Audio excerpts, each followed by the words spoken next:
music while I'm still alive. Just take a chance, baby.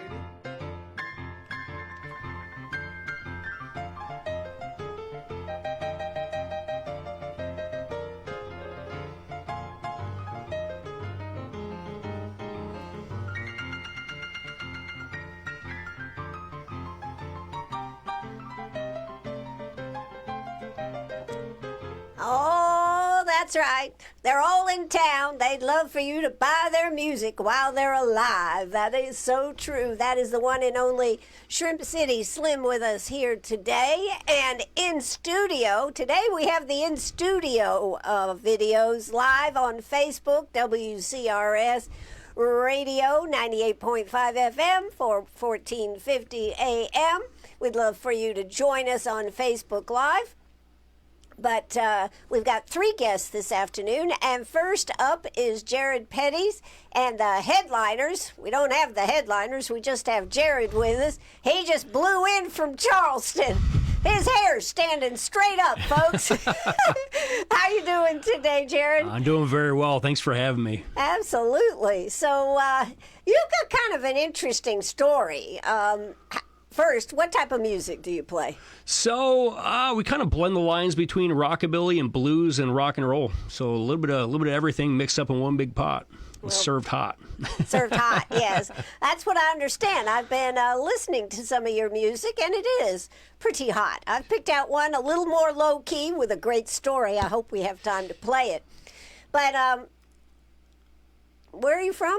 I'm from Corinth, New York, a tiny little town in upstate New York between Lake George and Saratoga. Very small. I graduated with 65 people. That's small. Pretty small. Pretty small. Yep. You could really stand out in a group like that. Sure. Yeah, that's true. So then what's your story? So from there, I joined the Army, served 6 years, was stationed primarily in Fort Stewart, Georgia, and then did 2 tours in Iraq as a cavalry scout. And then after that, I went back home and decided it was much too cold there, and I wasn't done going out there and seeing the world, so I moved down to Nashville and went to music school at a place called Dark Horse Institute.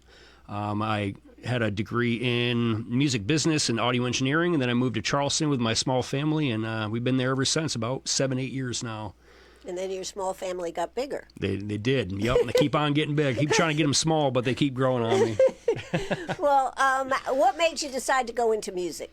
So that's a tough career. It is. I liked it. I didn't really choose it, and so I got bit by the music bug when I was a small kid. My dad was a big music fan, a big blues fan. I went to a lot of blues festivals because in Albany, New York, there's a lot of free stuff back then. In the 90s. So I was really saturated with a lot of good blues for free when I was a kid, and my dad's record collection. He listened to a lot of blues rock, and he started getting into some rockabilly, some Stray Cats and Brian Setzer stuff. And I just started playing guitar when I was 8, and really just took to all that.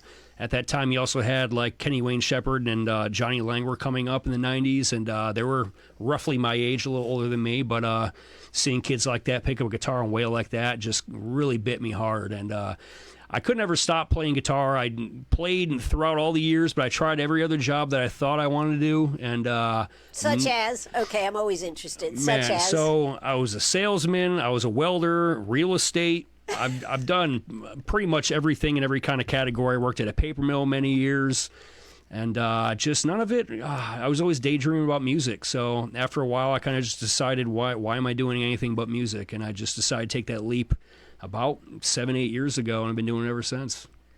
Well, that's pretty amazing. Thank you. Yeah, that's pretty amazing. So you do it all yourself? Now, you were telling me you do the toilets and everything. Huh? I do everything. Yes, ma'am. Yes, I wear all the hats. Yep. Yeah. I got a great band behind me that really delivers on stage. But mostly the business side is pretty much just a lot of hard work and everything on my end. Kind of that, promotions, websites, and the rising age of technology and trying to stay on top of that. But yeah. So you were in Nashville. How'd you end up in Charleston? So I was actually living in Nashville, and I wanted to. My GI Bill was about to run out because school was ending, And we decided we wanted to stay in Nashville. So we were thinking about a couple of places to visit on a vacation before all this happened. And I wanted to take my wife to the Savannah area to show her. But funny enough, I've never been to Charleston, even though I live so close to there. So we decided to stop in Charleston on the way, and we got 5 minutes downtown, and just fell in love with it. And we're like, all right, we're moving here. So we've been here ever since. Wow.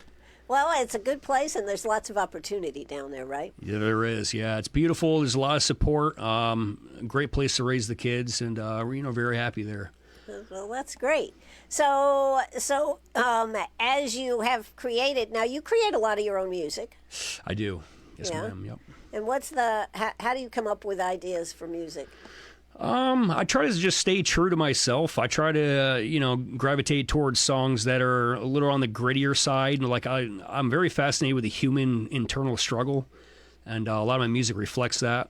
A lot of it's just stories that kind of come around. A lot of my first record was very traditional blues and rockabilly based stuff. So there's many different things. I have a song about Gretsch guitars in there because I play Gretsch. We had a song called Billy Rockabilly, which is kind of a biography almost that I co-wrote with a friend of mine in Nashville, and we actually ended up going all the way to the final round of a worldwide songwriting competition with that one. So there's just many different influences. How'd that make you feel? I felt pretty good. They gave me a big check, like one of those, like I call it Happy Gilmore check, right. that you get, or a publisher's clearinghouse check or whatever. Right. Back in the day, now they're bankrupt. So yeah.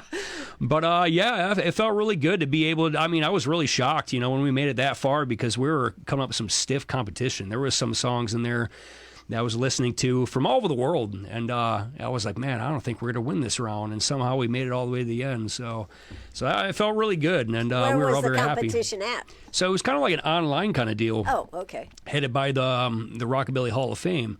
And everybody around the world can submit. So there was, I don't know how many countries were in there, and bands submitted in this thing, and we somehow made it to the end. So, man, kind of besides myself still. That brought you that award? So that one's called Billy Rockabilly. Billy Rockabilly. So it's one of my early songs that I wrote when I was still living in Nashville. And I have a co-writer named Daniel Johnson that joined me on that one. He's been a longtime friend of mine. We've written a few songs together. But, yeah, we're very happy about that one.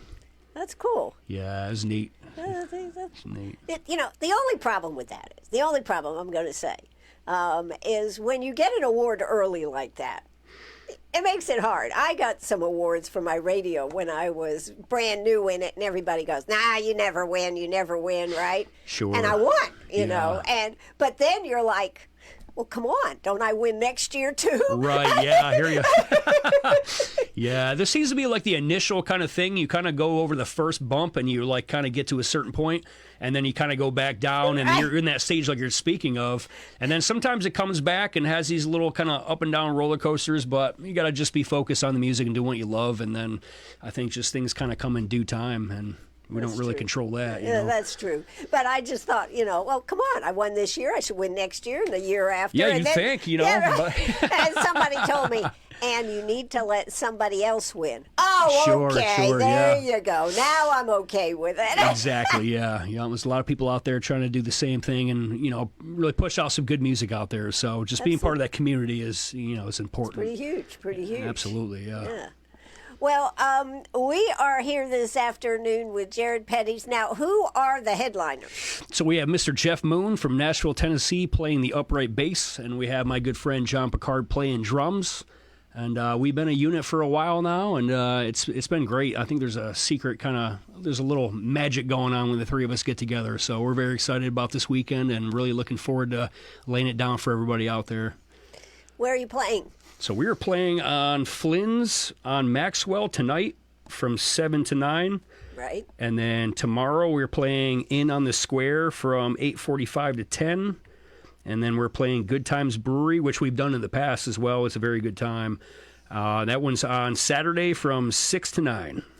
Well, you got a lot of long, big gigs. Oh, yeah. Yeah. We That's like great. it. You like it? That's great.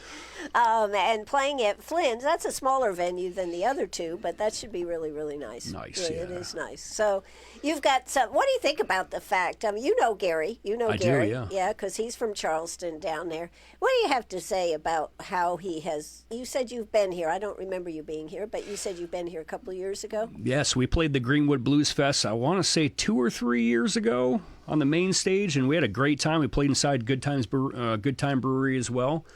I think Said we you was got doing. a standing ovation. We did, yeah. We got a standing ovation. I heard it was the only one of the day, I guess. We're pretty shocked from that. The audience was fantastic. The festival was great. What Gary does is fantastic. There's not a whole lot of people out there really pushing blues music and roots music, and there needs to be. It's the bedrock of all music and really culture, if you really think about it, if you break it down. And I think it's important for the next generation to hear this music and embrace it and take from the old and mesh with the new. And what Gary's doing is fantastic. He's helped a lot of artists and really helps people like me and my band, really get out there and spread the word. So I think he's doing a great job. He is. And we were talking this morning. It's the 25th anniversary of it, and they started with eight barbecuers, and maybe they had a couple of bands, is what I heard. Okay. And that is just pretty amazing. And Gary has been there throughout the whole thing, so it's a pretty huge deal. And the thing I love about it is the festival has all different types of music, all different kinds of blues. Sure. I mean, we've got a gal coming in that plays boogie woogie. Sure. We've got a harmonica player. I mean, we got everything here. The good thing about the blues is there's so many subgenres. We just played the International Blues Competition in Memphis in January, I believe, of this year. Mm-hmm. And it's really neat to see the different kinds of blues that are out there. Boogie Woogie's always been a big thing of mine. I've loved all that kind of stuff, piano-driven kind of blues. But yeah, everything in between, rockabilly's a piece of that as well. It took a piece of blues and country and mixed that and turned back into rock and roll. And, it's just, all of it's kind of influenced a lot of the great acts that really highly inspired me. So, yeah. I mean, it's just cool to be a part of and see all these other acts out there doing it. Yeah. They say blues is the roots, the rest is the fruits. That's right, yeah, absolutely. So it is. Well, I tell you what, I would love to play this song that I found when I was perusing through. And let's see if I can pull that up here. What's the name of that song I like? It's called Black Coffee and Alcohol. Sounds like a good one. Yep. Tell us about that story before I play it. So we're sitting down and writing that story. It was kind of a blend of a few different things. One was I wanted a song that was kind of like grittier and just has kind of like more of that primal kind of feel for it. And I thought of a guy I used to serve with that never drank any water. He only drank black coffee and alcohol and smoked cigarettes. So I thought it'd be an interesting story, and I blended a few different influences on that. I kind of took some feel from Green Onions by Booker T and the MGs and Stray Cat Strut. A little bit of I think the tempo, we actually were kind of going for more of a Gene Vincent thing on that tempo. And we just kind of mix it all in a big pot, and just we don't really know what to call it. It's definitely blues bass and kind of rockabilly feel in a way, but the product of it kind of came out to, I don't really know what it is anymore. It's a cool song. And then you did a music video. We did, yeah. We did an awesome music video. We for that one, we didn't really want to, hone too much on the storyline because I kind of like to leave things up to people's perception, and I want people to hear what I put out there and kind of interpret it on their own and kind of make it fit to, where they're coming from. So the music video we actually chose was actually more of a 1930s gangster flick. So we used cell phones, and we're hanging off the back of golf carts filming these car chases, and we had a fake Tommy gun and had that. And so it wasn't a professional. You guys did it yourselves. We did it all. We do everything ourselves. And yeah, because it's very cool. That's what caught my attention. Thank you. Yeah, we just thought it'd be a cool storyline, and to be able to weave in there as well. Obviously the Prohibition age kind of like mirrors the content of the song. But we just wanted to make it kind of separate. Like the video is kind of like a little mini movie. Right. And I think we pulled that off, and we had a lot of our fans checked it out and really enjoyed it. And we still hear a lot of, good compliments on it today. So very proud of it. Well, we're going to play that song. I got one more question before I do. What is the way that you write? Do you write the lyrics or do you write the music first? Which way are you bent? Now, I've done both in the past, but I gravitate more towards the guitar. I've always been a guitar. I started when I was an 8-year-old kid, and I usually do the composition first. I'll hear a guitar lick in my head, and there's something I just can't get out of my head, and I'll just keep doing it over and over, and then I'll compose the song, and then I'll sit down and see, well, how does the music itself make me feel, and what would actually fit, and then I start constructing the lyrics from there, but it's usually composition first. Composition. Okay. All right. Well, we have a couple of minutes here, so let's play Black Coffee and Alcohol right here on WCRS. Jared Petty and the Headliners. They're from Charleston, South Carolina. They're the authors, the artists on this, and it's a very cool song, I think. And you play a lot of heavy duty, really fast, really rockabilly music. This one's a little different, and that's why I like it. So let's play it. Since it's my show, I guess I get to pick. Oh, let's see. Shaking in a sweat with a gun in my hand. Can't hardly think, it don't matter at all. Been drinking black coffee and alcohol.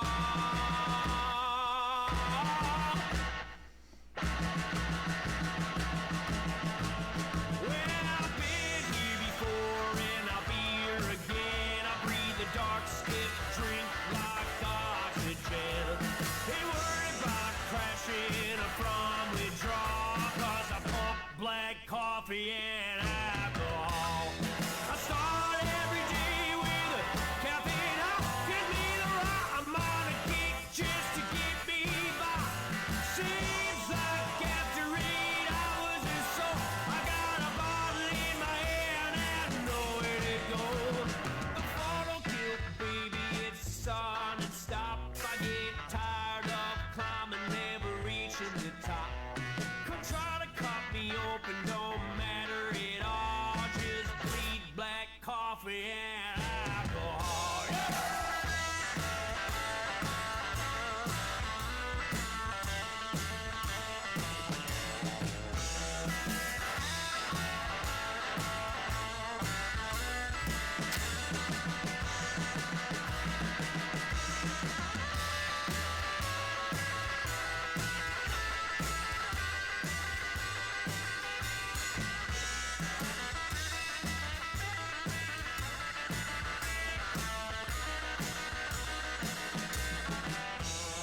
I start every day with a caffeine hop, give me the rock, I'm on a kick just to get me by. Seems like after 8 hours or so, I got a bottle in my hand and nowhere to go. The photo kill, baby, it's a start and stop. I get tired of climbing, never reaching the top. Come try to cut me open, don't matter at all. Oh, that's Black Coffee and Alcohol. That's right here on WCRS. Jared, I think that's a cool song. Tell us about maybe some of your other songs that you're really proud of, some of the ones you've pushed out that have been really successful for you. Sure. I think one of our biggest ones was Just Go Baby, which we released a couple years ago. That one reached international radio.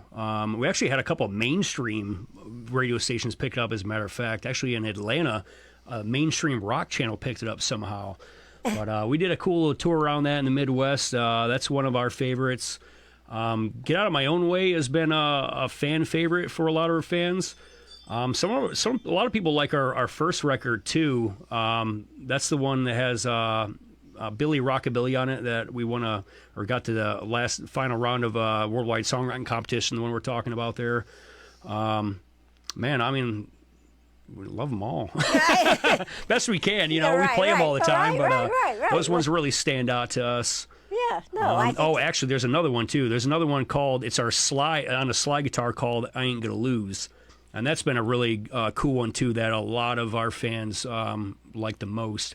It actually features a good friend of mine, Ronnie Crutcher, from a band called Hillbilly Casino out of Nashville, featured on there playing guitar as well. And he's played bass for Brian Setzer, like in the early 2000s, and he's kind of like a mentor of mine, and he's a fantastic player. So we're very proud of that one too. Yeah. Well, that's great. That's great. Well, we are excited that you are here. Let's tell the folks we're with Jared Petty's and the Headliners. We only have Jared in here with us. Penny, what's your approval rating? Do you like this guy? He's okay. I want to see who's coming next. Okay. All right. Anyways, Jared, tell them where you're playing again one more time. Tonight you're at Flynn's on Maxwell. That's correct. We're doing that from 7 to 9, and then in on the square, 8:45 to 10 p.m. tomorrow, and then Good Times Brewery on Saturday from 6 to 9. Okay, so you have a full schedule. I got to tell everybody tonight, they're playing at Flynn's on Maxwell. I would highly recommend, I am sworn to secrecy to say anything at all, but I would highly recommend that this evening at 7 o'clock, let's see, get down there 6:30 so you can be right there at the main stage at 7 o'clock. Something amazing is going to happen, and it's all in honor of the 25th anniversary and maybe something else. But anyways, I hope you will be there this evening. It's really going to be a big time. Get out there this evening. All the barbecuers that are serving food will be there. All the venues will be serving up good music. And if you just want to stay there at the main stage, that's good too, because there's a lot of good music there. So, Jared, I guess what we're going to do now, we got to take a little commercial break, and we've got our next artist that will be here, Liz Pennock and Dr. Blues. And I've seen Dr. Blues, so I think that Liz is here in the building with us. So we're going to say adieu. Thank you so much for coming out today. Thank you, Ann. Appreciate you. Thank you. Absolutely. Have a great show. All right. Thanks. All right. Thank you so much.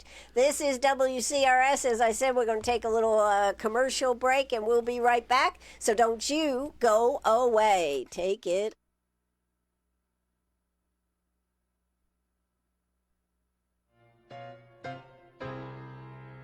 All those old bluesmen passing by. All those old bluesmen just passing by. That's why I'm asking you people, buy my music while I'm still alive. Dying broke ain't my way to go.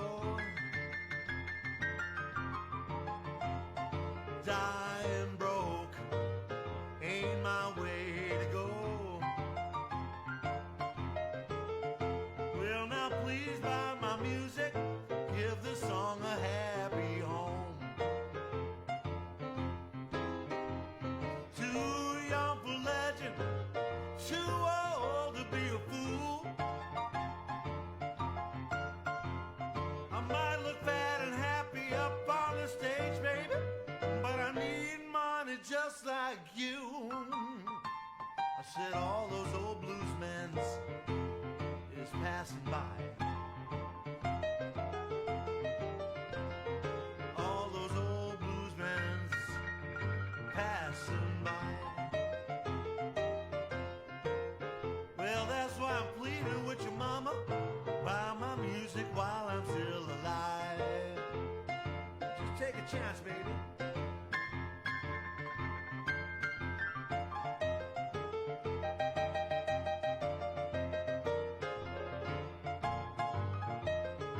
Hey y'all, this is your old blues buddy Shrimp City Slim, calling your attention to the fact that the 25th annual Greenwood Blues Cruise and South Carolina Festival of Discovery is coming back to Uptown Greenwood July 9th through the 11th.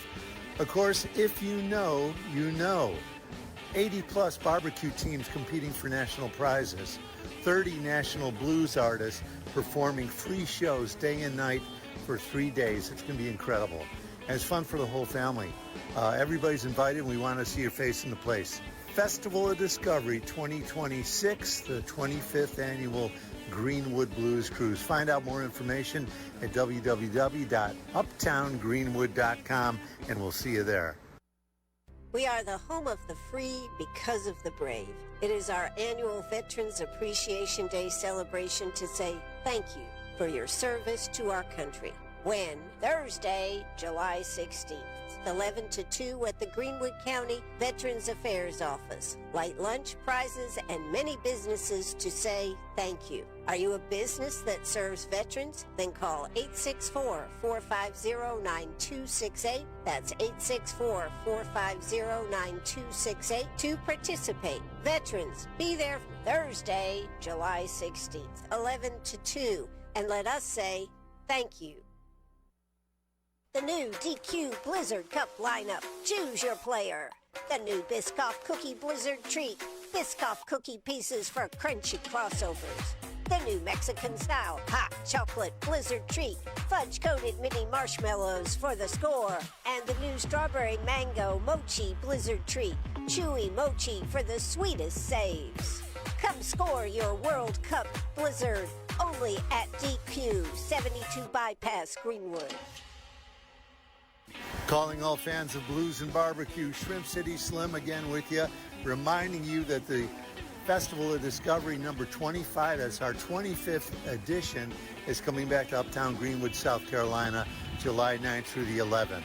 Part and parcel of that, we've got some of the best blues artists coming to town, and they're going to be featured right here on WCRS with Ann Eller, talking on the phone, and in some cases visiting the studios and performing live. It's the 25th annual Festival of Discovery. Find out more information at www.uptowngreenwood.com. Listen to your radio, and we'll see you on the weekend. Have a great one.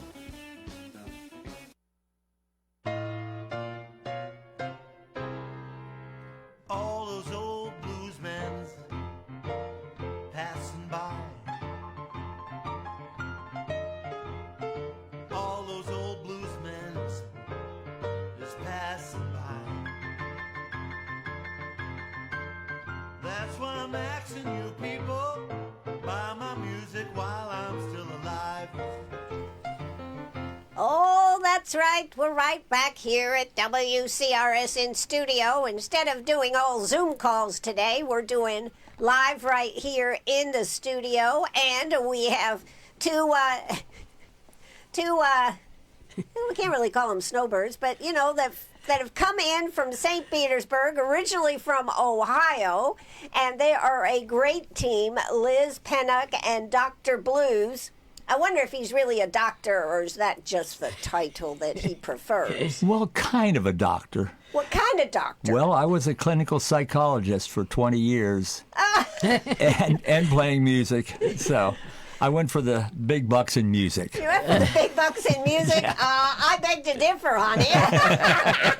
I had my hopes. You had your hopes, yes. This is back in the 80s when we started playing together, and people are like, well, what kind of music do you do? We got so tired of answering that. I mean, we actually do know all kinds of music, but blues is definitely our favorite. Right. And that we do the most of. So Right. finally, we're like, okay, let's just Dr. Blues. And then Then people, they don't ask. Yeah. They don't ask No. anymore. They Yes. ask, do you play country? No. Not really. Not much. Can you put country to a boogie woogie town? Yeah. There you go. Maybe that sure. could be That's right. interesting. That Yeah. could be Kind of interesting. blend them. But, well, you know, blues is the roots, the rest is the fruits. So right. there That's you go. true. There you go. So, Liz, I tell you what, I was reading over your background bio, and there's one thing that shocked me, just shocked me. Okay. That you have been playing for many, many years, but the deal is you only have, what, 3 fingers on one hand? On each hand. On each hand? Yeah, that's 6 total. 6 total. Then how do you Right. do this? Well, that's another good question. Okay. Well, I have a song about that too, but we have songs about everything, you know. Right. Because Because of the psychiatrist over here, Yeah, psychologist. right. Yeah, Make it okay. relevant. So, actually, this is my 50th year being a professional piano player.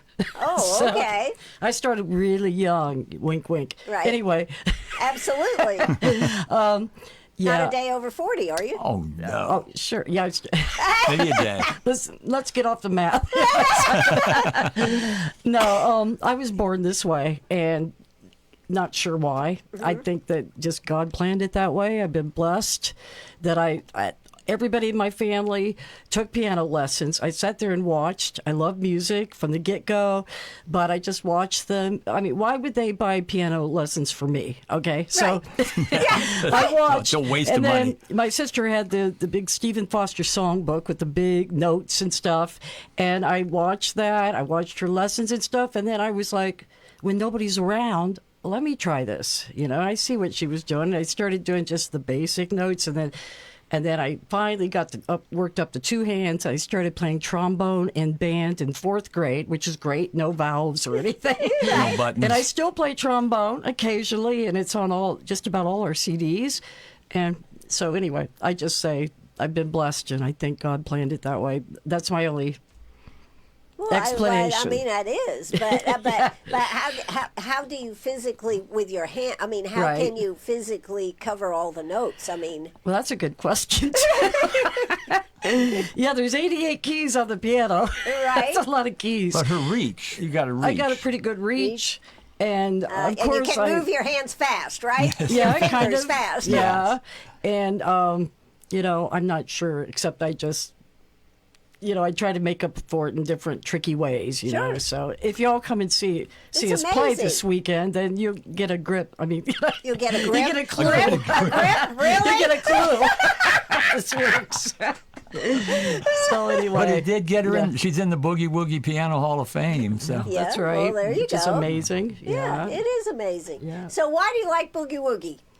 Oh gosh, well, I love blues from the start. I mean, from when I first heard it as a teenager, and then the Boogie Woogie to me is just really sped up blues, Right. and it started mainly on the piano, and I just love it. It's so fast, it's so happy, it's so danceable. Oh, I love it too. And everybody loves it that hears it. I think a lot of people, they're not sure what it is, what it means, but it's a really likable well, music. your left hand's the boogie, Right. the Yeah. bass, and the right hand's the woogie, which is everything else. I've That's never right. heard it explained that way. We've heard That's that. life, I guess, right? That's true. The woogie over here on the right hand Yeah, and the left boogie hand on the left. Right. What do you think, Penny? Are you going to take up the piano now? I might. Yeah, okay. Probably could. Well, that's great. So, you travel a lot, or Yes. Where do you travel overseas? Some, or We have we've done Paris and Belgium, Germany, Did a blues cruise to Mexico blues one cruise to time. Mexico. We actually haven't played Canada. That would be closer.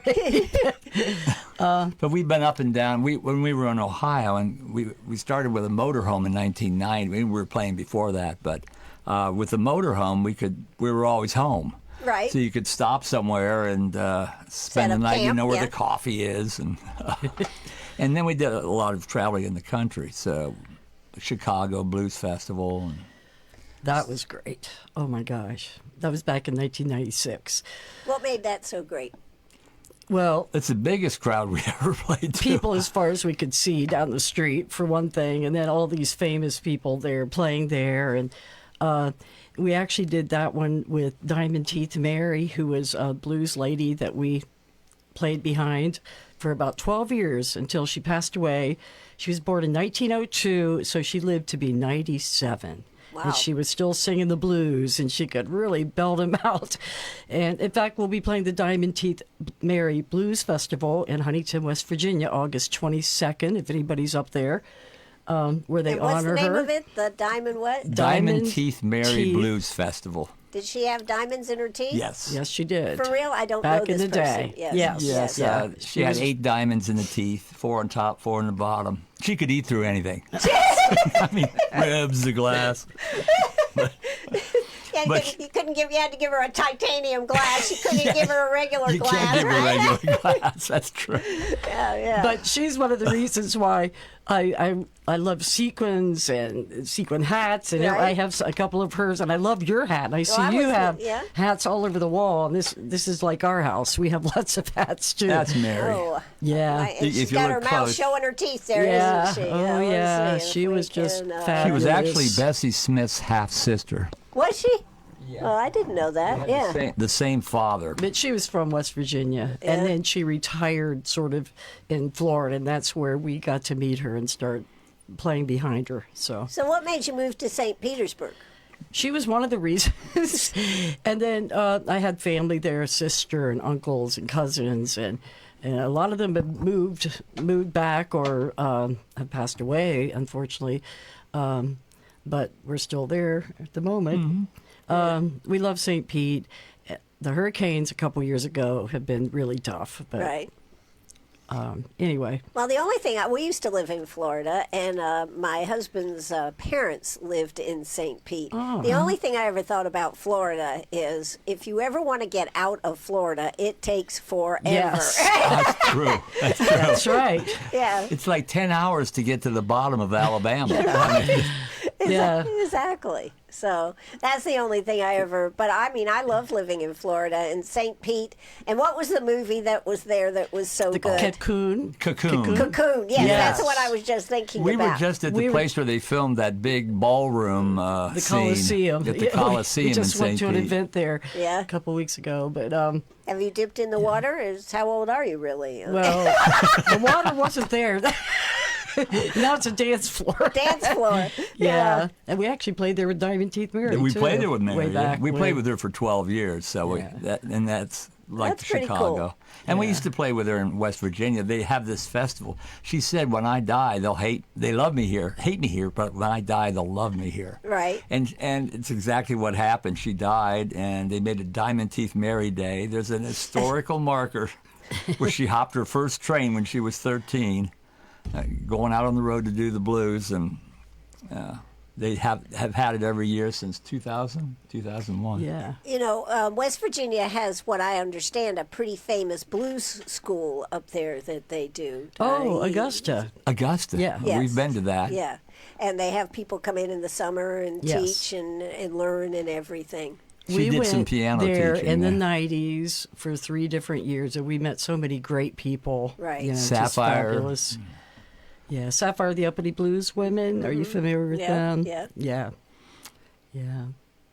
So what do you say about this life, Liz, that you've been living and reminiscing right here on the radio with us about all these great people that you've been privileged to meet? Right. That's the best part. And the music Right. that you hear them play. I mean, the boogie woogie piano players and blues players that we have met have been so incredible. I mean, it's really just unbelievable. Bob Seeley was a dear friend of ours who passed away just last year, and he was 90. Yes. Gosh, he was 95, 6, 7. Right, right. And Pine Top Perkins lived to 97. We met him too. Did you meet Pine Top Perkins? oh, yeah, we I actually thought played he with him. was, We few hung out times. with him a few times. He was a character. We loved him. Just a I sweetheart. couldn't believe, I'm going to just say, how old he was and still performing, and Yes. he'd walk very slowly to the piano. Oh, my God, it just was so fantastic. Yeah. And then he'd sit down, And and it go was like he crazy. was like a young man sitting Yes. there playing. Yeah. Well, Yeah. he was using Liz's piano, which we were opening there, and then he played it, and he came off stage and said, "That piano's out of tune." Well, it's an electric one. They don't really get out of tune. His manager said he says that to everybody. Yeah. Oh, he's But a we sweetheart. opened for Leon Russell. That was Oh, We my love God, that was Leon, one of my other too. favorites, Oh, Leon yes. Russell. met Yes. him a couple times and opened for him. But He went through a lot of changes in his Yeah. music. Yes. His music. he Oh, did. he certainly ran the gamut of all the styles. I mean, he could do anything, couldn't he? did gospel But he was albums great and- at blues. I'll tell you what, he was. really was. Great piano player. But, well, like Shrimp City Slim, I got to mention. Right? We heard about him for years and then finally got to meet him in person in Fort Lauderdale. Someone, Piano Bob, our friend, did a boogie woogie festival there. And boy, there was like 6 or 8 piano players. Yeah. And he was one of them. We were happy to finally meet him. And he's so great, and I don't know how he puts all this together. 25 years, all these entertainers, and they're all great blues people. Well, if you ever talk to him, he'll say it's like herding cats. Yeah. Particularly when we're trying to get him on the air to talk to us, and we're trying to get the telephone numbers and get everybody on the same Sure. page. That's a lot of coordinating. Yeah. I think when you talk about Gary, I think one of the great things is he has this ability to find different artists and still keep the festival having the same feel here in Greenwood. Yeah. It's consistent. Yeah. Right. You're going to hear rockabilly. You're going to hear boogie woogie. You're going to hear classic blues. You're going to hear the gamut. Whatever you like, you can hear. And that's But pretty they're terrific. all blues or blues closely related, I'm yes. sure. Yeah, it's all blues types of music, but That's the great. difference. We had a Zydeco guy on the other day, Yeah. who's going to be playing Zydeco, and we had a great time. That's Sure. cool. And I think that's what the beauty of this is. I think it's really hard for 25 years to keep coming up with different music acts and keeping it fresh, but keeping the spirit the same. And the tradition of it. Yeah. Yes, That's And an Gary- art in it is an itself, I art. think. Yeah. Right. It is. Yeah. So it's been very cool to work with Gary all these years, and he certainly is an integral part of this Festival of Discovery and Blues Cruise. Well, you also know Bob Margolin. Steady yes. rolling, Yes, Bob steady rolling. Bob Margolin. He's one of the first people we met At Augusta. At Augusta Elkins, in West Virginia. Oh, And, and I remember interviewing him one time. He was, and I kept asking him something, and he'd say, "I've been waiting my whole life." And I'd say, "But what about?" And he goes, "I've been waiting my whole life." And finally, it dawned on me. I had a song. I've been waiting my whole life. Yeah. Oh, that would be a good song. Yeah. But he just kept saying that, and I was like, "Come on," because we were on the phone. We weren't in person, so I wasn't catching it. But Yeah, right. eventually, I did. So. Boy, he certainly has played with everybody. Oh, yes. geez, yeah. Muddy Waters, the biggest. I mean, geez, unbelievable. Yeah. And we met Chuck Lavelle, who's with the Rolling Stones since '82 as a keyboard player. And, Wow. Yeah. but he got Bob Seely backstage with the Stones. Since he's been working with them, and he was Right. good friends with Bob Seely too, which they loved Bob Seely. The Rolling Stones said, "Well, he's the greatest boogie woogie player on the planet." And he was. He was was. unbelievable. Yeah. I think that's great. Well, I did bring a. You sent me your CD here, Liz Pennick and Dr. Blues, sitting here with the Quirky Boogie, and I really like the song "The Quirky Boogie." Yeah. What can you tell us about the Quirky Boogie? And I think I'd like to play it for the folks so they can get a feel for what you're all about. Well, in some cases, being nice, some people are quirky. Right, right. And I thought that's kind of a neat term. And a lot of people have asked us, what does that mean? Right. But when you know, you know. People in Europe don't get it. They're quirky. Yeah. So I thought, okay, I'm going to put this in a song. And actually, some of these are true people that we know that I came up with some of these lyrics. But then I started thinking, well, a lot of people think we're quirky too, so I got to turn this back around at us. So that's how it worked out. And we are. Yeah, and Yes, that's we are. pretty cool. That's pretty cool. So let's see. What did I do with your song? I've got it right here. Well, we can go over here to the folder. Do you know Max Hightower? That's Max Hightower out No. there. Hey, That's Max. right. Seems Yeah. like we've heard the name, but Yeah. I didn't bring my pink or purple. Sorry. Okay. Yeah, we got the memo. Okay. All right. Well, let's see. Which track was that one? Number one, I Number think. one. Okay, I got it right here. Let's play this for the folks, and because I think it's a pretty cool song, and it shows your talents, and it's a good words, which I always like the words to something too. So let's see if I can cue it up here. It's the beauty of live radio here, folks. Okay, let's go. Anytime. All right, we're on WCRS Radio. We're with Liz Panuck and Dr. Blues right here on WCRS. And I've done it now, Ann. You've done it now. You haven't. You have started it spinning. Let's see. Yeah, it's spinning. So let's see. Hey. That's We you. know a lot of folks, a few are jerks. Most are nice, but they all have quirks. All our friends are quirky. Well, here we go. We know a lot of folks, a few are jerks. Most are nice, but they all have quirks. All our friends are quirky. All our friends are quirky. Well, the news. But we love them, yes we do, 'cause we're quirky too.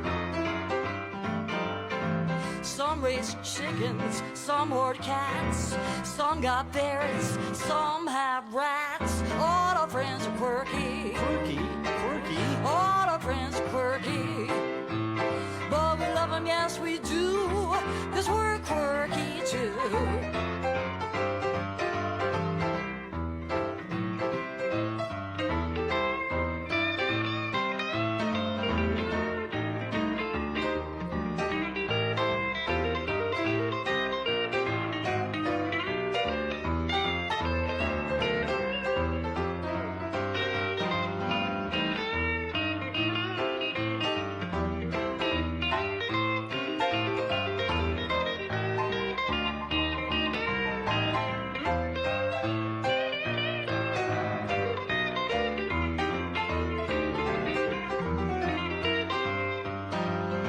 Some are messy, some got OCD.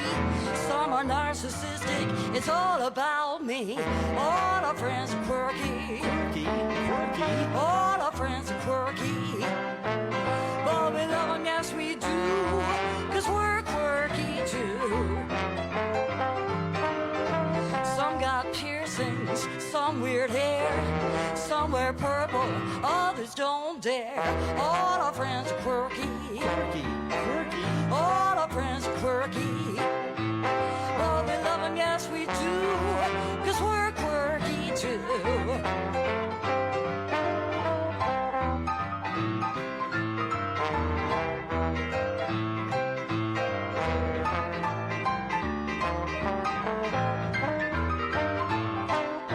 Is that the trombone playing? And that's Liz on the trombone. Purple.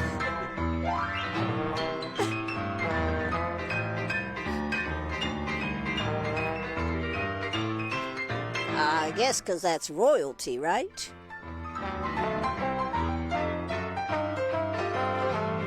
Some blow money, some are cheap, some are rich or in debt deep. All our friends are quirky. Quirky, quirky. All our friends are quirky.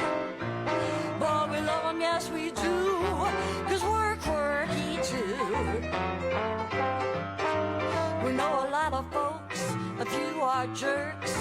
Most are nice, but they all have quirks. All our friends are quirky. Quirky, quirky. All our friends are quirky. All our friends are quirky. Love them, yes we do, 'cause we're quirky too. All our friends are quirky. Quirky, quirky. All our friends are quirky. But we love them, yes we do. Oh, that's right. All our friends are quirky. That's one of the nicest things you can say about something, I think. I think that's a good thing. I don't know. It is a good thing. It is a compliment. You're quirky. I probably am quirky. I mean, I work in this business. Yes, I got to be quirky, right? Yeah, right. Thank you. So, let's see. Where are you playing? Do you know where you're playing? Oh, yes. Right. We do. Friday night, tomorrow night at Montague's, And that's what time are you playing there? 7 to 10. Right. And Saturday night at Inn on the Square, 7 to 10 also. 7 to 10. Ballroom there. It's really, really nice. You'll really like it. It's beautiful. I Yeah. saw it. It's a neat hotel. Yeah, it is. They have a square grand piano in the lobby, I know. which is great for Inn on the Square. Right. Yeah. I loved it. Yeah. Yeah. So Maybe you can play it a little bit. It said do not touch. So Yeah. Well, maybe you could ask. Yeah. Yes, or at least get a photo op. Get a photo op there, right? Right. Yeah, you need a photo op of that at least. How many pianos I see in airports or something, and somebody comes, oh no, you can't touch that. But I'm a professional. Doesn't matter. We don't care. Piece of furniture. Right. Oh gosh. Well, this has been really a treat. Now, this is your first time here. Yes. indeed. Yes, and I'm sure you're going to get a lovely turnout and everything. Montague's a great venue. In on the Square is a great venue, and I will tell you, you're not playing. Are you playing tonight or no? You're not playing tonight. No. Okay, then you need to be. I'm just going to tell you, there's something big, really big happening at 7:00 at the Uptown at the stage, the main stage at 7:00. So be there. Which is near the Inn on the Square, I believe. It is. It's right across from the Inn on the Square, the big. Try to make an appearance here and see what's happening, because I heard you say that. Yes, it's something very special, and it kind of commemorates the 25th anniversary. And if I told you any more, I'd probably get killed. So, I don't want to do that. Well, then, absolutely. Well, is there anything else you'd like to tell the folks before I let you go? Thank you for keeping this. I know you've done a lot to promote for 25 years, too. Yeah, well. And promoting the blues, especially, and the festival. And also, I want to say, if anybody comes down to St. Pete, look us up. Our website is www.lizpennock.com, LizPennock. Right. And we couldn't fit the Dr. Blues on there, but anyway. No, wait a minute. Let's just be frank. Put a woman in charge. That's what I say. That's what we're talking about here. Yeah. And we appreciate everybody who shows up this weekend to hear us and everybody else and supports the blues.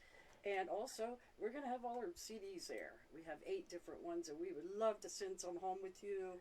Because buy my music while I'm still alive. That's right. That song. Yeah. So that certainly is a good one. So I'm going to say thank you so much for coming by today. Well, thank you for having us, Ann. Really appreciate it. And Penny says it's about time for you to leave. So she is. She's been doing stuff since she was about 12 weeks old. So she knows the game. Yep. So anyways, thank you so much for coming by. Have a great time. Be safe out there and stay cool. Will do. Yeah. All right. Thank you so much. All right. That is Dr. Blues and Liz Pennock right here with us on the radio. We are going to be back in just a few minutes. It was supposed to be the end of the show, but I decided to make a telephone call, and guess what? I got the man of the hour here with us. Max Hightower is back in studio with us. So we're going to just hear a few words, and then we'll have Max here with us, and looking forward to talking to him right here on the radio. So don't you go away. We'll be right back.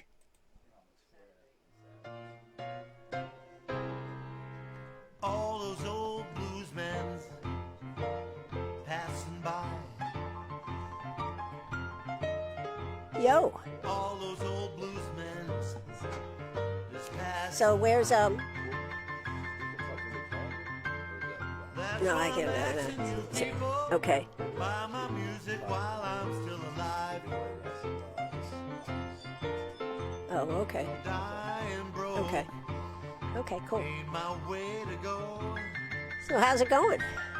Good? How's Max doing? Dying broke. Mac on Mac. I'm sorry. How's Mac doing? Well, now please buy my music. Give the song a happy home. The road to the revolution in the upstate. No, it's See okay. how our county survived and thrived during revolutionary times. excellent opportunity to Right, I see know it was. history up close at the Greenwood Museum. Many children activities, lectures, and even a kids' day at the Greenwood Museum. that's Stop great. in Wednesday through Saturday, 10 to 5. Experience an ever-changing exhibit at the Greenwood How's the drummer you Museum. have now? Remember, the Greenwood Rick is gone. Museum, dedicated to sharing, saving, and celebrating Greenwood history. Brought to you by the museum and the Greenwood County 250 Coalition. Hey, y'all, this is your old blues buddy, Shrimp City Slim, calling your attention And to the Mac's fact that the getting- Mac's- 25th annual Mac is getting old, Greenwood so he's Blues a little more Cruise laid back. and South Carolina Festival of Discovery is coming back to Uptown Greenwood July 9th through the 11th. Of course, if you know, you know. 80-plus barbecue teams competing for national prizes. 30 national blues artists performing free shows day and cool. night for 3 days. It's going to be incredible. I just And it's fun for the whole thought family. we Everybody's invited. We want to see your face in the place. Festival of Discovery 2026, the 25th annual Greenwood Blues Cruise. Find out more information at www.uptowngreenwood.com, and we'll see you there. Just cover that a little bit. Okay, here we go. All those old bluesmen passing by. Huh? All those old bluesmen Yeah. just passing by. I think I told you I won a competition because I was on one radio station, he was on the other, and his people said, "You can't win." I was like, "What do you mean I can't win?" Dying broke Really? Yeah? ain't my way to go. Dying broke ain't my way to go. Well, now please buy my music, give the song a happy home. That's cool. It's nice to be able to connect with people. To your Oh, that's right. We are right here at WCRS, and as promised, I have produced Max Hightower this afternoon. Max, how are you doing here today? All good. All good? Well, you have been a traveling fool, haven't you? I've been pretty busy. Yeah. It's been a ride. Well, last year you were getting it started. I mean, it's really taken off, hasn't it? Well, I don't know if you call it, taking off, but it definitely opened some doors. That's for sure. That's a good thing. So how is it to go to Europe and be out there? Well, I have an actual European tour coming up in October, so Okay. that'll be. I did some shows in you call it the UK, London, Right. that whole area. I did that not long ago, and then getting ready to go to Japan in August, or end of August. So. But the UK thing, I was supposed to do a recording session there, and the guys, the rhythm section, they had running a few problems. The passport things are it's not as easy as it used to be. They will flag you for anything, and but anyway, they didn't get a chance to come, and so I ended up having to go and do these shows on my own. But while I was over there, I had 4 days booked in the studio, and I went ahead and did one day with some musicians from London area, and that was really cool. I mean, we laid down some stuff, and that was that'll be another album, down the road. Maybe in October I may go back in there and lay down some stuff, But originally Is it different from being here in the States and doing stuff? Just out of curiosity. Oh my gosh! Come on, tell me all about it. All right, and I'm not complaining. I don't sound like I'm complaining, but I'm used to getting in my car and cranking it up and just going wherever I want to go, like coming Right. down here. Well, there, I would have had to got on 2 or 3 trains, and then got an Uber just to get here. You know what I mean? Right. So it was just really hard getting around. It was, and it seemed normal to them, but it didn't seem normal to me. That's all I can tell you.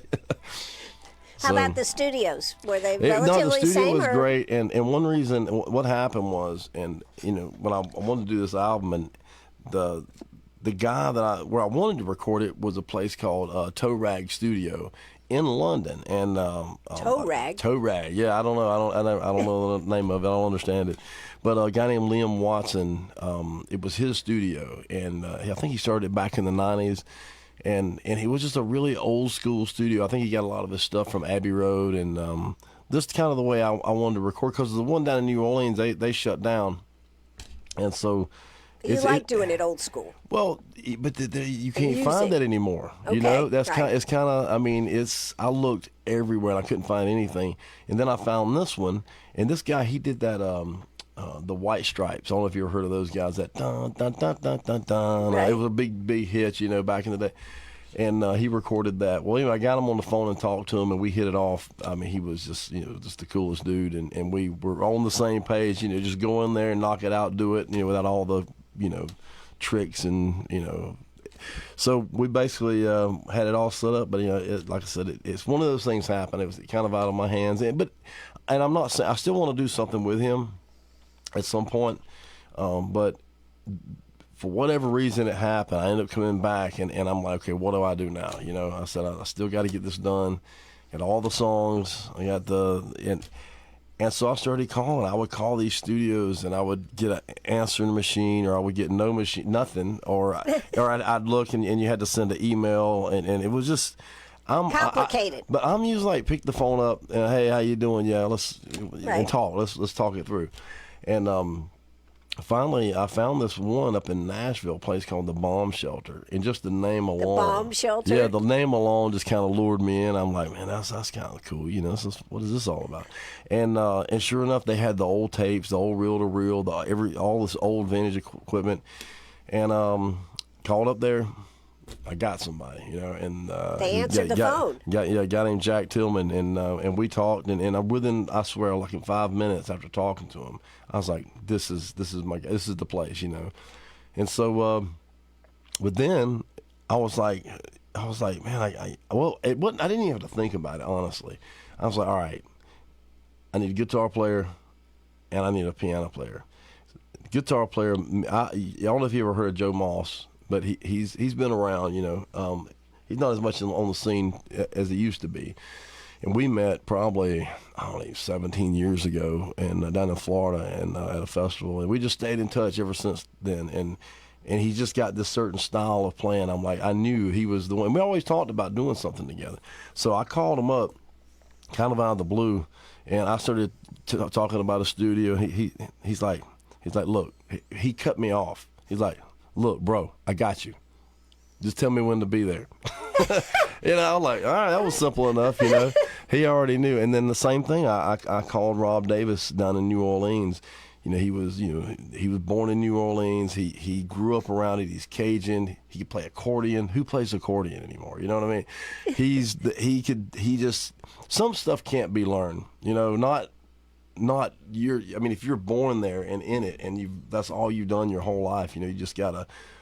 You feel it. I don't know what you call it, but I called him up and the same thing. He said, just what's the date? I'm in. We didn't talk about money or anything like that. He just so next thing I know, we're there. We had the studio's got this little house that you can stay in, And it's really cool because It's like a bed and breakfast. Yeah, but and it's only like 2 minutes from the studio, and so we got. Was it a bomb shelter? I have to ask. No, well, I don't know what they call it. It was actually this cool, you would love it because it was really cool, old, funky pink. When I say funky, the pink. When the pink's not pink anymore, it's Right. just like a funky pink. Right. The funky pink. That sounds like a song to me. Yeah, it does. had like the asbestos siding and plywood over the windows. It was perfect, But when we were staying at this little house, all of us, all five of us, and every morning, like the first or second, maybe the second day, Joe went and got 5 cartons of eggs and all this bacon and cheese, and anyway, every morning he was up cooking breakfast for everybody. So, for 4 days or 5 days, we were like this family. It was kind of cool, And then we get up, we go to the studio, and I gotta say, when we got in there, the engineer Jack, I called him Jack Hammer, and or Hammer Jack, either one. And I told him, I said, man, we just want to kind of go in there and record. We don't need baffles. You matter of fact, that big thick rug, can you take it up? He's like, it's gone. I got it. He took it up, and I said, well, and then he stuck an amp. He stuck an amp up on a shelf, and he said, okay, since you don't want headphones, we're going to run your vocals or into the board and then out of that speaker so we could all hear the speaker in the room. And so you had all 5 of us in this room with no baffles, no carpet. Oh, my gosh. Everything bleeding over, but it was perfect. We all were kind of at home, It was like we were sitting in somebody's living room working on tune. And that's kind of how it came. I mean, I had these ideas for songs, but when I got with these guys, like Rob, he said, hey man, we'd be playing, we'd get to the end and nobody'd know what to do, because we hadn't rehearsed it with these guys. Right. And everybody's like, what are we doing? And Rob would be like, hey, what do you think about this on the ending, Right. And he started doing some kind of church thing or what, I don't know. And then somebody might say, hey, what do you think about this little lick or this one, or, what. Well, that's creativity coming out. It was happening right there on the spot, And so everything. Did you record any of this? Yeah, it was a recording. We got it all. No. I mean, did you do any video while y'all were working on this? That would have been cool. Yeah, they might have been some. It's just, and I guess you could have brought a little crew in or something. But just. The thing is, it's just when you kind of get in there, all you're thinking about is the song. And the other thing well, it kind of sucked, but at the same time, it added to it, I think, looking back. It was 96 degrees outside, and they had this little tiny air conditioner, like one of these little portable ones you sit inside on, and you run it out the window. So it did, and that was in another room. So it was hot where you guys were. It was hot. I mean, we drank a lot of water, and we would just be like dripping sweat, but it was fine, man. I think it kind of helped a little bit, maybe. I don't know. We had a good time though. It was all cut live. There's no tricks. I'm thinking about on the back of this album. I'm thinking about putting a warning label. A warning label. A warning label, and say, this is recorded by actual musicians. Not AI. Well, yeah, it was, and there's be careful. There's going to be bleed over. You might hear a little feedback, or you might even hear a mistake. So these things, because you think about it, we live in this world where it is. It's like. It's whatever this AI. Have you heard these songs that they're pumping out? I don't like it because I'll think, well, that sounds kind of cool, and then I'll say, no, wait a minute, when was that made? And it was yesterday, right? Yeah, and it's not even real, and it's flawless. Exactly. I mean, and we're getting programmed to where, people are listening to this stuff, they're believing it, and their brains are thinking that everything's supposed. When you hear something, it's supposed to be flawless, and I'm the opposite. I like to hear those little flaws. I mean, that kind of keeps it human, Exactly. No, I agree. But it's very hard if you're looking at music because you think, well, that's interesting. And then you see some of this and you go, what are they putting out here? Yeah. Some really wild stuff. So no, it is. I mean, and you've seen all this stuff kind of from, look, I'm sitting here looking at a picture of Merle Haggard. I mean, think about when they were recording back in those days. Yeah. That stuff was real. Those were real songs pulled from real experiences, and they went into a studio and laid it down, and that's what you got, Absolutely. Well, we are here with Max Hightower. He is an extraordinary harmonica player. Now, Max, how did you get into doing this? The blues, the blues and playing the harmonica? Well, I'll start with saying this new album. It's not going to release till October the 9th. What's the name of it? If you got a name? It's called The Blues Chooses You. Oh, I love that. Yeah, and how I came up with this, kind of answer your question, is I had come up with this verse. It said I spent my time moving the needle back. James Cotton spinning every note I lack. Like I didn't, the record was spinning and listen, because I'd have to move the needle back. I had to pick it up. And, back in the day. Yeah, I had to pick it up. I said, what did he just do? And I had to do it again. And I was trying to learn James Cotton stuff, and that's all I had, and I didn't know what to do with it. And then it took me back to when I first, heard it and got into music. And that's the thing with blues, and it could be with any music, but especially with blues, everybody's got a story as to I mean, the ones that really love it, the people showing up for this blues festival and you know, radio DJs and promoters, and they all at some point heard something. And this, maybe 3 or 4 other people didn't hear. They all heard it at the same time, but for some reason it got that one person. You know, it's like, whoa, Right. whoa, I really like That speaks to me, yeah. And then they couldn't let it go. You know, they just stayed with it. And that's kind of what happened with me. And we all, you know, it was started with Muddy Mississippi Waters live album. And I'm leaving out a lot of stuff, but basically, I had one of those little cassette players with the, you know, it pops up like this. I don't know what you. Yeah.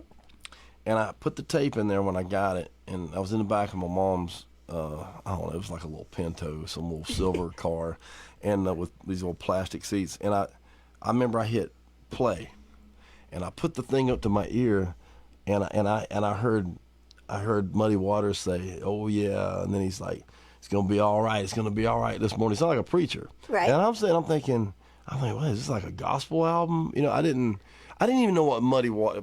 In the beginning, I thought Muddy Waters was like water. Somebody was influenced by water that was muddy, but it was the actual guy. You know? Right. But I didn't know anything. So you got to keep in mind. So I'm listening, and I'm hearing this preacher ramble on, and then he lets out a Ric Flair woo, you know. Yeah. And then all of a sudden the band comes in with Manish Boy, and it's like it's not done. It's like I'm like, that was it. You were hooked. It was like something.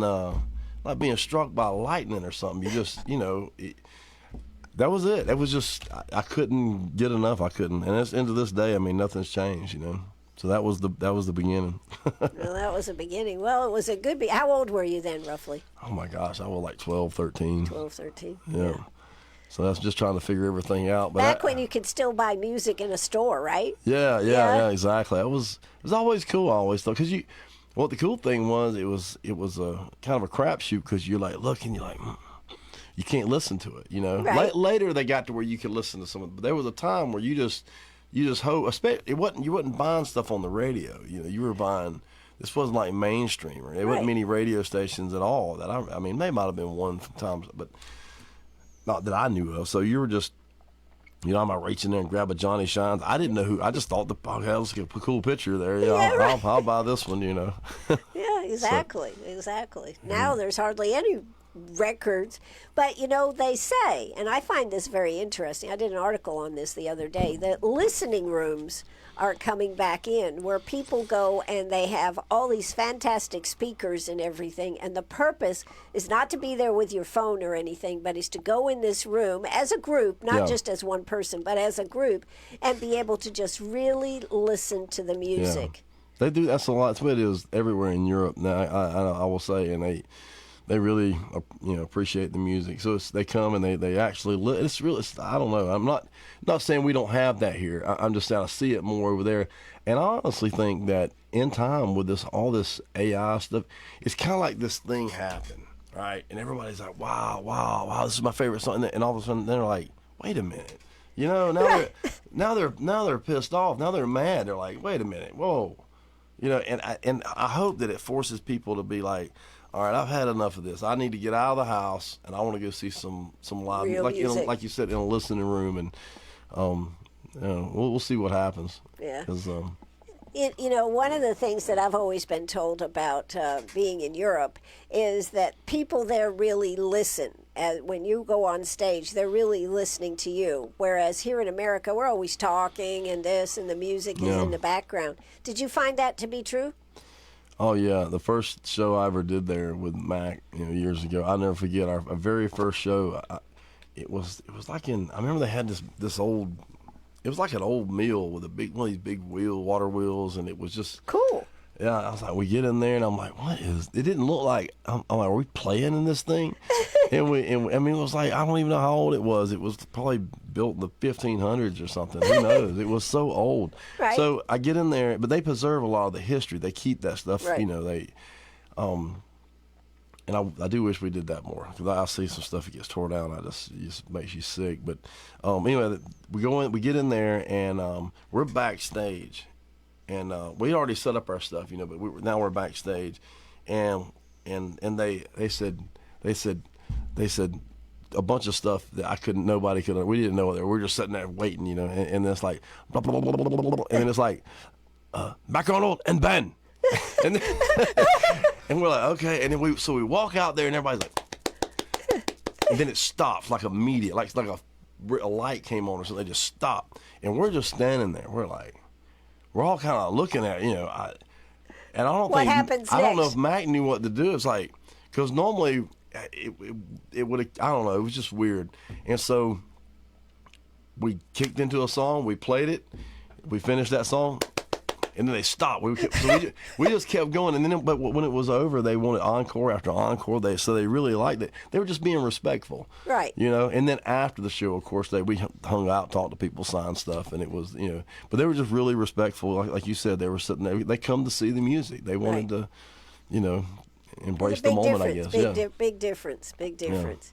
Well, this is pretty cool. Now, you came down here, because you had a little time. You're here at the Blues Cruise and Festival of Discovery, but you're playing with Tammy Young, right? Well, what had happened with Gary, I'm playing tomorrow night on the main stage at like 7:00 with my band, Right. And we'll have the full band, everybody, and then but.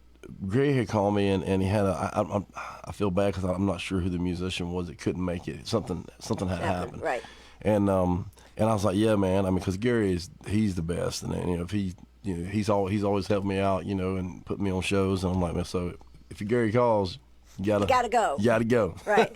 And so my drummer wasn't available, and I was like, I said, maybe we can put together something a little different. I called Fleetwood, bass player, and that works with me. He knows all my stuff, and I said, what do you think about you bringing some of your band? The Full Effect Band's the name of it, and his mom is a singer, and her name's Tammy Young, and she when she takes stage, she owns not just the stage but the whole room. The whole room. She's just got this power behind her, and I wish I could sit here and tell you all of her history. I don't. She's just a great human being. And amazing singer, and I tell you what, anybody that comes, and so they're going to get a little bit of. I'm going to play, and then she's going to do some stuff too. We're just going to mix it up. We don't really have a plan. That's the plan, and but So I tell that's you, a good plan. yeah, but I can tell you this: you come out, and when she gets hold of that microphone, you're going to get a full dose, and you're not going to forget it. This was that, and it's kind of cool because she can do blues. She's got some blues songs. But she's also does a lot of old '70s funk. Right. Where some of that stuff is kind of bluesy. Right. You start doing like Johnny Guitar Watts and that kind of thing. Yeah, right. But yeah. So does she play in Greenville? Or Yeah. does she do- They play around Greenwood. And they might travel a little bit, But this is her first time here at this festival, so That's right. I think people are gonna if they come out. I think we're at Howard's They're at on Main. Howard's from 8 to 11 8 to tonight. 11. So we'll be there. She'll be there. And, So it's going to be a really, really, really good show. yeah, I think it's gonna be. Yeah. I'll do some of my stuff. I may do some of my stuff off my new album, and then and Tammy she'll do her thing. Well, I had to get one of this new album. When you finally put it out, you got to make sure I'll we get get you one. I'll so- get you one before it's out. so we can And that's play it another on thing. radio. That's another thing. I don't know that I might print some CDs, but nobody buys CDs. Everybody does albums now. So this go around, I'm gonna probably order a bunch of albums. Oh, that's cool. But that's the change, right? That's the change. Well, that's what we were talking about. Like it's going back, and I think I think people hopefully will go back to let's go out. How much can you do this? Eventually. Eventually, your mind is taken I over. know, oh my God, it's just like go out, breathe some fresh air, go to a bar, have a beer, listen to some live music. Absolutely, be alive, Yeah, right? yeah. Soak it all in. Yeah, just just put the phone down and get out. I don't know.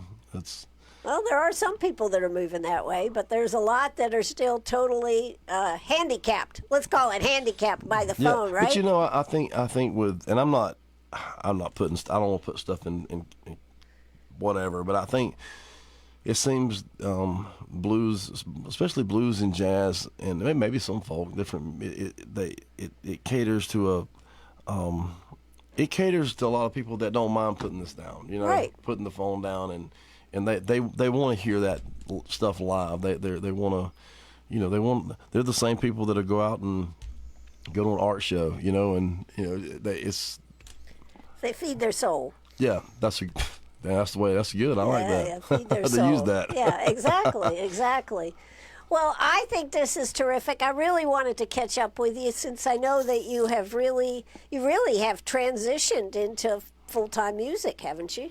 Yeah, we're getting there. The hardest thing is booking. I mean, I've got a lot of shows coming up, but you literally have to you got to work a year in advance. A year. Yeah, you need to be booking stuff, a year in advance. And so just like, okay, I got this thing coming out October 9th. I need to go ahead and when it hits October 9th, stuff needs to be happening right, and right. So it's It's a full-time job. Do you book your own stuff, or do you have someone doing it? Well, I mean, like in Europe, there's someone, and then in Japan, got someone that's kind of handling that stuff, and then there's a few places in the UK that I think is going to work with me that booked me on some stuff when I was over there, and they do a lot of events, and so you just kind of over time you start building these people around you, because I have seen it, man. I've used people to help book, and that's fine. But also, some of these booking agencies, you have to be careful, because just because you can look at just because you're on a booking agency, oh man, he's with a so and so booking agency. Right. Well, and they're like the biggest in the blues. Well, if you're new, you might be down here at the bottom. Right. So all you're getting, these guys are playing all the time. You're getting the leftovers, and you're getting anything that's left over, and you're like, I don't know. Do you want to go that route? I think it's best to go ahead and start laying just go all in, lay your own path. Yeah. And once you've laid the groundwork, then those agents will be like, okay. That's what they want to see. At the end of the day, they want to see that you're putting in the work. Ain't no way around it. Absolutely. Well, this is exciting, Max, and I sure am glad. Now, how is Mac Arnold doing? Yeah, he's. I mean, like I said, we did his birthday party, and he was strong. 84 years. Yeah, and then, when when we do a show, if we got an hour show, we're gonna be up there for about an hour and a half. He just keeps going. It's like we're like, Mac, man, what? He just keeps going. Like, all right. Yeah. He don't want to sit down. No, he just wants to keep going. So. Now you play harmonicas. You also play keyboard. Yeah. Anything else that you play? That's two things I've seen. Well, I play. I'm not a lead guitar player. I mean, I can play some, but I mean, I write a lot of stuff on guitar, and I play it there in their shows, and then I play harmonica, of course, and then some piano with Mac. I play some piano, and then for a while I played bass because he couldn't. We went to Europe, and they could only afford to bring 4 of us, and Mac he couldn't.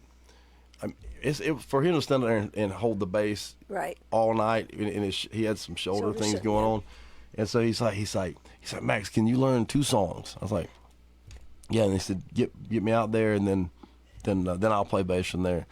And then we get over there, and I learned 2 songs on the bass. And that first night, the first show, we're like over there, and I'm like, I do the shows, I'm taking them off. Well, he goes and do another song, and I'm like, uh-oh. I had to put it back on. Sounds like a true Mac Arnold. Yeah. And I'm looking at Austin. I'm like, he's just like, and I'm, oh, okay. So I kind of learned to play on the fly. Play on the fly. I like that. Well, I sure hope you have a good time here. I wish you all the success, and I love seeing the fact that you are expanding and writing and doing all this stuff, because I know that was a dream that you always had.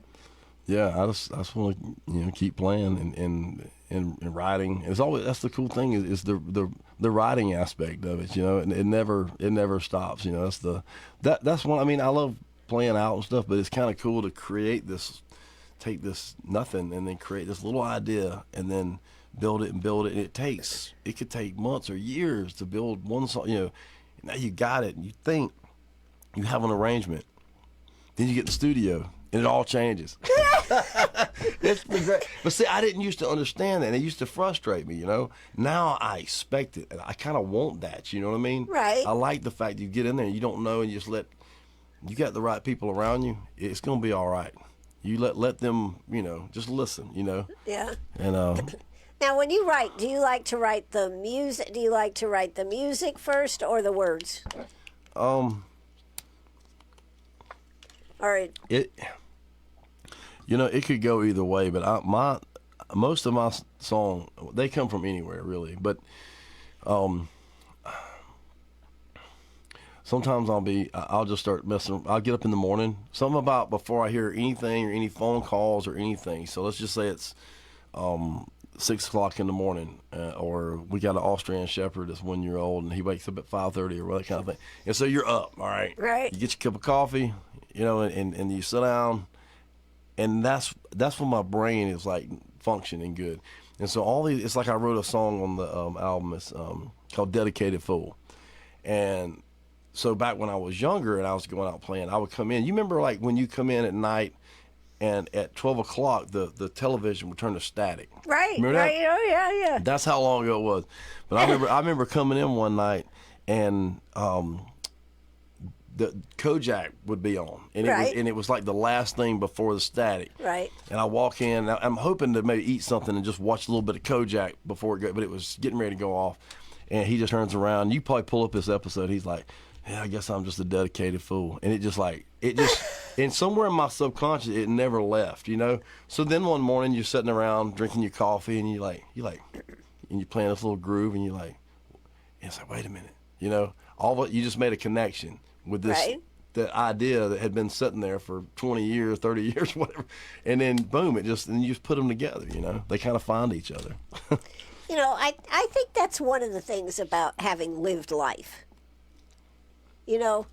I think it's very hard for young people. I mean, if you have life experience in all these type of things, it really makes a difference in Yeah. how you can make that connection, bring something from the past and bring it up to the present. That's a really good point. I guess I never really thought about it, but it's you're right. I mean, I don't know how younger people are going. I mean, you're right. I'm not saying that young people don't go through things. Right, yes. Everybody goes. It's going to be a different.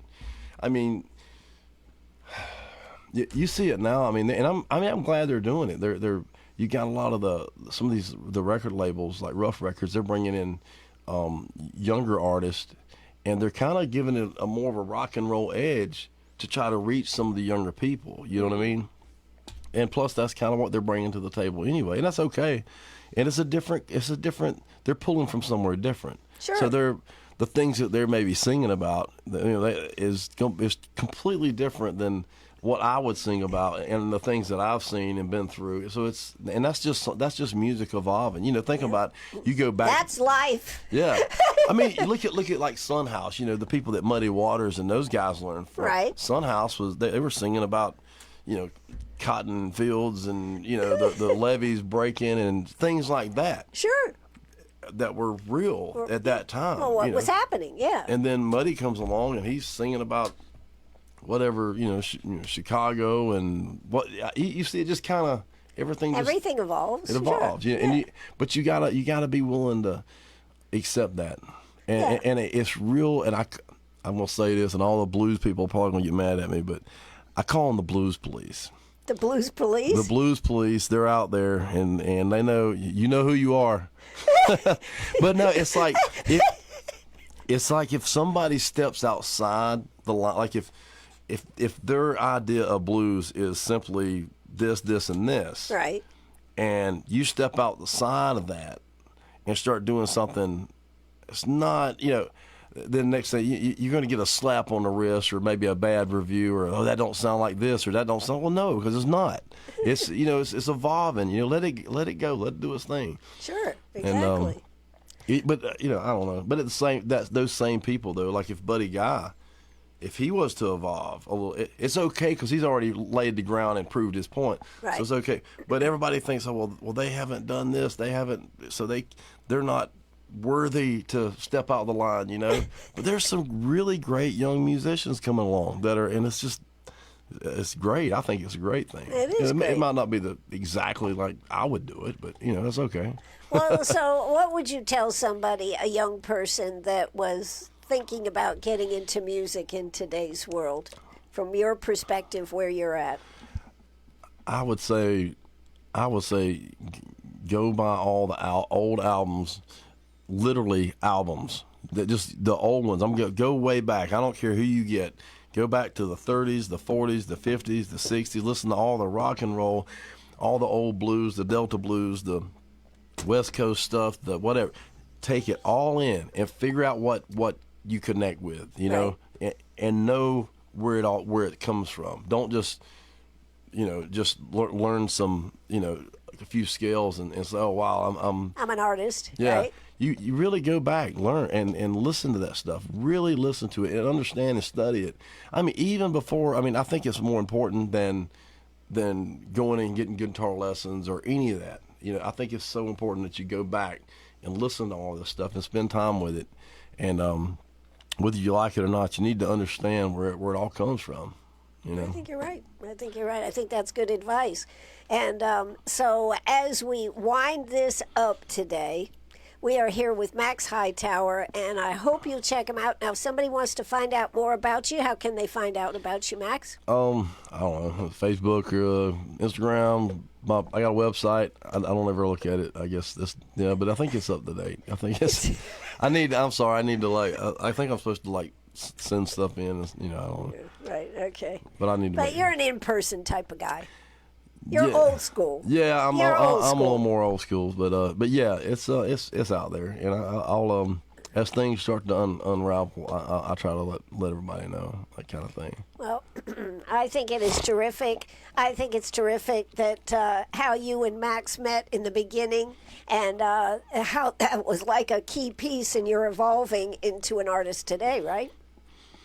Yeah. I mean, I would have done it regardless. I mean, Right, I would right. have. It was, but when that whole thing happened, I didn't go through Right, all that, but right. it was just the Muddy Waters connection or whatever. It was pretty. It created a lot of drive. When I was like, it was crazy because at the time Mac wasn't really thinking about it. Right. But I knew something he didn't. He's thinking, well, the blues, they ain't nobody listen to that stuff anymore. But I'm like, no, they really do, And so we, it just kind of gave me that drive to really push this. I kind of wanted to prove to him that, hey, man, people are gonna love you, dude. And they do. Absolutely. It really worked out. So. But we've done a lot. It's been, I don't even know, it's been over 20 years. That's a long time. That's a long time.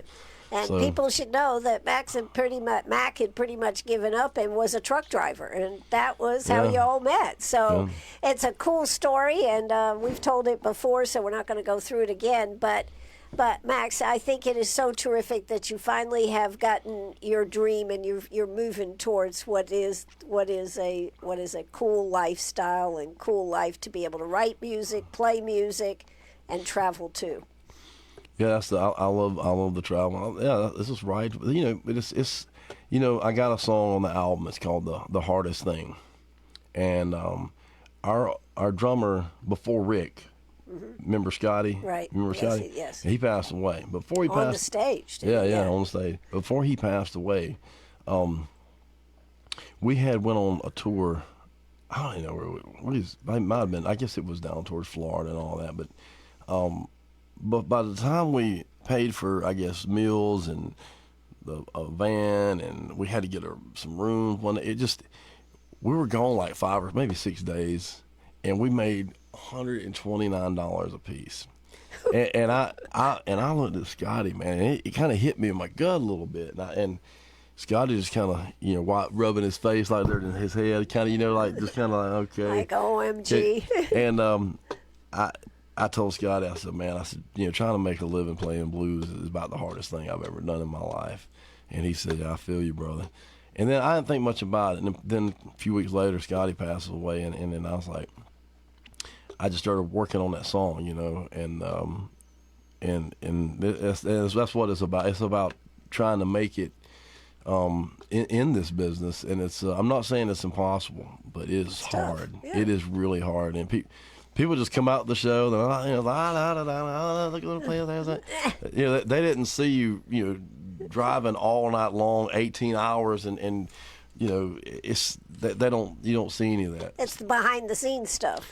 it's the behind. But I'm learning as I get older that you can make it easier. Sometimes you got to say no, and focus on the good stuff. Not that you don't want to play here or there or whatever.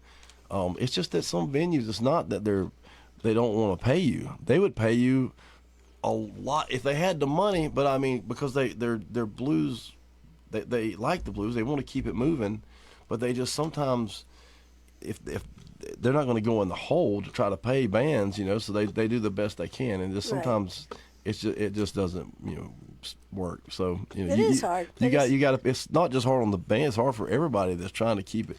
I know we've done some festivals where, you got all these volunteers and they'll tell you when you're talking to them, they're like, look, this is our budget, and they're like, we're not even making money, we're not even getting paid, we just don't want to lose if we can help, we just want to break even, right? Because they love the music, and so you got to kind of give and take, and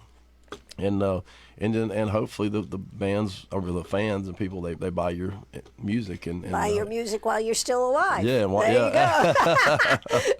So that's a good one. Well, we've been here with Max Hightower. Max, I am so proud and so pleased that you decided you could come down and sit down and chat with me this afternoon. It's been a great experience. You can see Max tonight at Howard's along with Tammy Young, and they're going to be rocking and rolling from 8 to 11, and you want to see it. Now, where you're also playing tomorrow night? On the main stage. On the main stage. 7 o'clock. 7 o'clock. So it's going to be a great time. And that's the beauty of this. There's artists playing everywhere. That's why I love doing this, is letting everybody know who's playing where. Max Hightower, it's so good to see you. You too. And I think tonight Alabama Mike's playing, right? I think so. Yeah. Yeah, I would like to go. I want to go see him. If you haven't seen Alabama Mike, you need to go check him out. And I think he's playing tomorrow night too. Okay, he's something else. Yeah, well, and not only that, Vanessa Collier. I don't know if you know Vanessa. Yeah, I don't know her, but I know who you're talking about. She's a saxophonist. Yep. She is here she's playing been around. tonight. Yeah, yes. she played years ago. Yes, she's played here. 2016, I think it was. I remember that. And then she got too big for Greenwood. No, she didn't. She elevated her style and everything, but she's come back here. It's the 25th anniversary. And like I said, be at the main stage by 7 o'clock tonight, folks. You got to be there so you can see what's going to happen. It's something pretty exciting and pretty amazing. 25 years of the Festival of Discovery and Blues Cruise right here in Greenwood, South Carolina. Get out there and enjoy it, folks. You will be glad that you did. Max, thanks again for coming out. Thank you. All right, that's going to do it for us. Drop the curtain and cue the music. See you in a little bit in Uptown Greenwood. Bye-bye, everybody. What's your dog? All those old bluesmen passing by. All those old bluesmen just passing by. That's why I'm asking you people, buy my music while I'm still alive. Dying broke ain't my way to go. Dying broke ain't my way to go. Well, now please buy my music, give the song